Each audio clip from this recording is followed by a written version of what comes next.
For the first project, I'm using some materials from the Dollar Tree and a vintage miniature to make an ornament.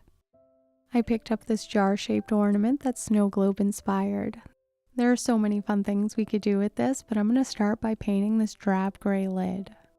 I'll be using acrylic paint, which generally doesn't stick well to smooth plastic, so I'm giving it a quick sanding. To help the paint stick, I'm mixing it with a small amount of Mod Podge, but you could also use Elmer's glue or any other white glue. Spray paint would work well, but it was too cold outside for that, so I'm applying the acrylic paint, making sure it doesn't accumulate in the ridges. My cheap acrylic paint didn't have good enough coverage, so I gave it 2 coats. The opening on this ornament is really big, so there's a wide variety of miniatures you could display, but I settled on this vintage wreath. You know me, I will not be keeping this wreath as is, so I'm doing some simple modifications, starting with removing this cheap bow. I'm pretty sure this wreath is from the 80s or the early 90s, and over the years the felt bow looks a bit rough, so I'm using some ribbon in the top of a candle jar to make a new one. This bow will go really quick because I'm making it using hot glue, and I'm using the top of a metal jar lid so I can easily remove it after I assemble it. I got the bow started by gluing down one end of ribbon, and now I'm just folding it over and tacking down each loop with additional hot glue. This bow comes together really quickly, so I'll show you most of the process, but I will edit out the parts where I add the hot glue. Just know every time I fold and tack down the ribbon, I added hot glue before that. With the first 2 folds complete, I'm making an additional fold to the right or left of one of the original folds. The ribbon automatically ends up across from the fold you just created, so I keep going in a spiral like this. The key to making this style of bow is to make sure you make each fold similar sizes, because if you make some small and some large, it won't end up being a circle. You can finish the bow at this point, but I wanted a fuller looking bow, so I repeated the process, making slightly smaller loops in a second layer. I'm making the second layer of loops smaller so you can still see the first layer, and it creates a domed shape. Once the bow is as full as I would like it, I cut off the excess ribbon. To finish off the bow, I'm making a small loop. I wrapped a bit of ribbon around a barbecue skewer and hot glued it to itself to create a small circle. I glued the little circle to the top, covering the cut ribbon. It took me 3 minutes to make this little bow from start to finish. I linked a couple videos in the description to show different styles of bows. For more detail, I'm adding some ribbon. To give the ribbon some movement and interest, I'm using my glue gun to attach it in this wavy pattern. I saw this look on a miniature vintage wreath and I really love it, and it's super easy to replicate. You could also do this on a Christmas tree, which would look really nice with 5 or 6 coming from the top.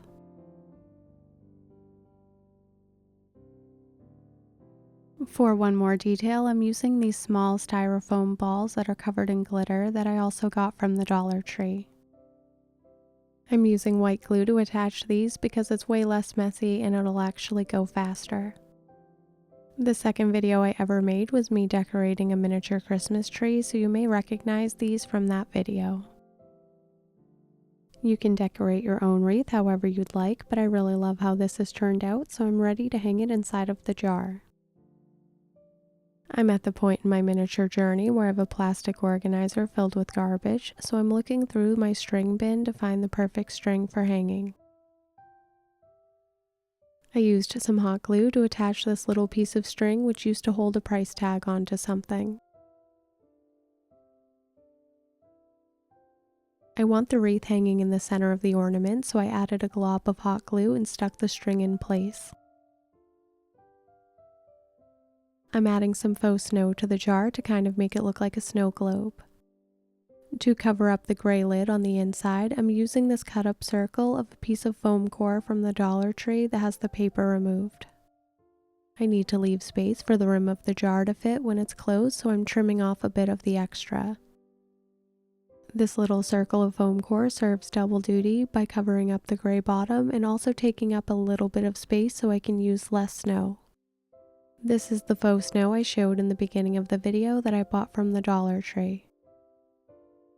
As a finishing touch, I'm adding one of these little velvet bows to the top of the ornament. I really love the movement of the wreath, and the clear ornament still allows the light to shine through on the tree. Here's another bit of decor I bought at the Dollar Tree, which is a glass jar with a cork lid, and it's filled with winter-themed decor. My initial plan was to steal the contents of this jar to decorate the jar ornament and then reuse this somewhere else. Instead, I'm running a little experiment to add some faux snow to the bottle brush tree inside of the jar.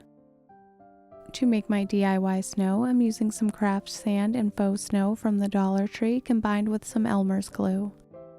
The ratio is about 1 part snow to 1 part sand, and I added enough glue to get a thick but spreadable consistency. The snow already has glue in it, but I want a little extra staying power, so I'm adding some more. This step also gave me the opportunity to pre-plan my snow placement. I'm using a plastic clay sculpting tool to apply the snow, but you could use anything, even your fingertips or a popsicle stick. I tried to apply the snow in a realistic way with more at the top and less at the bottom, and allowed it to dry overnight. The faux snow is really solid and secure, which bodes well for my next project, where I'll be using a lot more of this on a pre-existing piece of decor.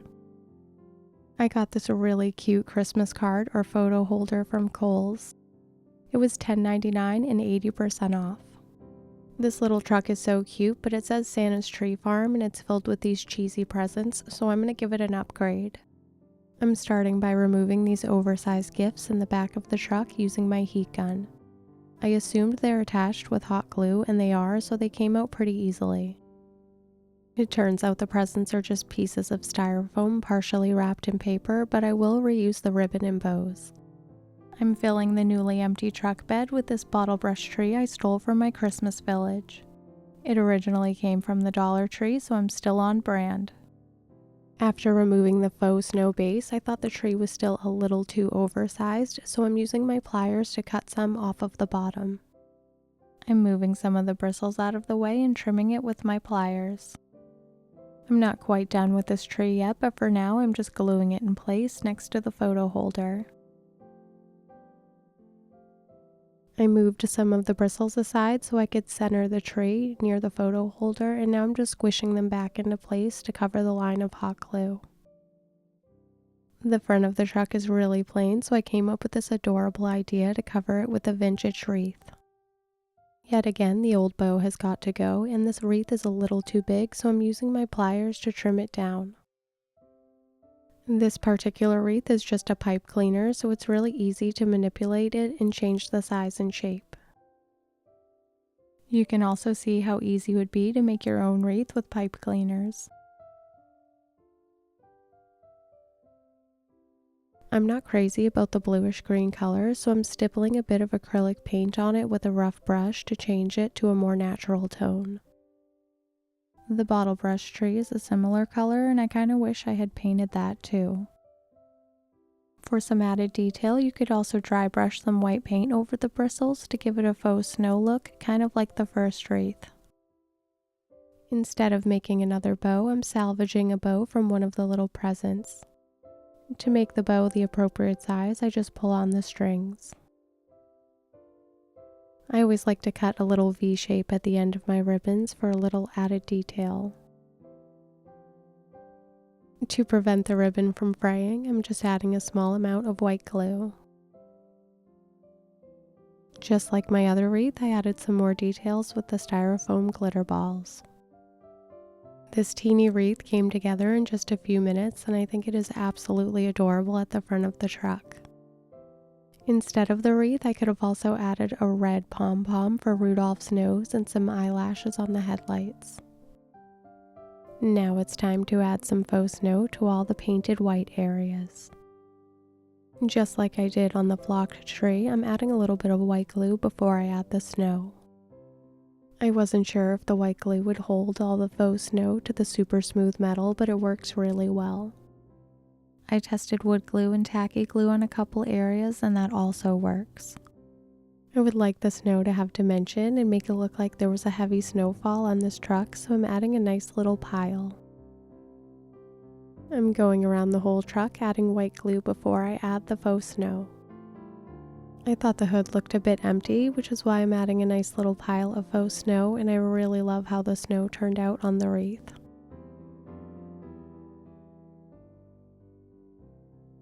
I think I may have been a little bit heavy-handed when I added the snow to the tree, and I added the rest of it to the bed of the truck. We've probably all had some craftastrophes, so I'm super happy that this one turned out better than I even imagined. For an alternative, I linked a video in the description from Dollhouse Minis showing how she made realistic snow.